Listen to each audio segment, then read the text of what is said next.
Le centre de ressources est composé d'une équipe mobile d'appui ressources sur l'ensemble du territoire national. Il s'occupe tout particulièrement des personnes sourdes avec troubles associés ou avec troubles complexes du langage. Il intervient à la demande des familles ou d'équipes de professionnels qui sont en difficulté avec une situation qu'ils n'ont pas l'habitude de rencontrer. Nous nous déplaçons sur site avec l'équipe de professionnels.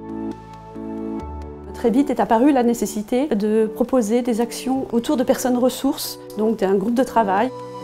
Il existe actuellement 3 groupes de travail, un groupe de médecins, un groupe de psychologues et un groupe de psychomotriciennes. Ce groupe de travail est né il y a une vingtaine d'années de la volonté de mutualiser des expériences, des pratiques. On a eu la volonté de briser un peu cet isolement. Comme on était un centre de ressources national, de faire venir l'ensemble des psychomotriciennes. Au départ, il y avait une quinzaine de personnes. Maintenant, il y a plus de 30 inscrits à ce groupe.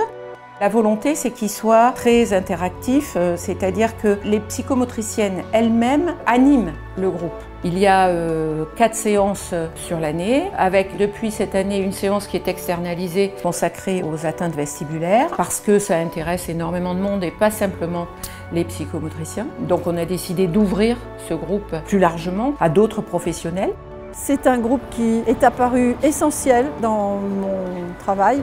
J'y ai appris énormément de choses. On y va pour échanger. Ça fait une émulation, ça donne du courage et puis surtout c'est d'une grande richesse. Pour moi c'est un travail très enrichissant aussi bien sur le plan personnel que professionnel. C'est un travail de groupe où chacun amène un petit peu sa pierre à l'édifice. Et le fait de rencontrer d'autres personnes qui travaillent de la même façon, qui ont les mêmes idées, se sent beaucoup plus fort pour reparler après en équipe et se positionner. Et après, en fonction de ce qu'on a pu échanger avec les autres psychomotriciennes, on en reparle, on essaye de se créer du matériel, on essaye de faire émerger des choses nouvelles au sein de notre association. D'une certaine façon, par ce biais-là, c'est aussi un groupe de formation de formateurs.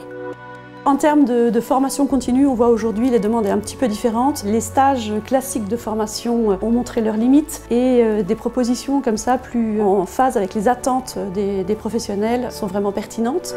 On peut constater 2 critères de réussite de ce groupe. Le premier, c'est la fidélité des participants et le deuxième, c'est sa capacité à produire. Ils ont produit un petit album pour des familles, il y a eu la réalisation d'une journée d'études. Ce qui était important pour moi aussi, c'était d'approfondir la théorie et de faire du lien sans cesse avec théorie, pratique et faire du lien avec toutes les nouvelles recherches scientifiques qui maintenant voient le jour. Ça permet de se sentir davantage préparé pour aller voir les autres et parler de notre profession et de pouvoir éventuellement apporter notre aide et notre regard qui est spécifique et singulier. Ça crée vraiment une dynamique pour moi-même, mais aussi pour l'ensemble des psychomotriciennes de là où je travaille, je trouve. Ce qu'il faut comprendre, c'est que les psychomotriciennes, elles sont en première ligne pour prendre en charge ces déficiences associées, mais aussi pour les détecter. Nous, on a milité pour qu'elles soient beaucoup plus écoutées dans les équipes, pour justement améliorer la prise en charge de ces enfants. Avec les politiques en faveur de l'inclusion, on va être amené à développer de plus en plus ce type de réponse qui correspond vraiment aux attentes des professionnels en termes de formation continue. Et il va nous falloir former des compétences à l'animation, former des experts terrain à l'animation de tels groupes de pratique.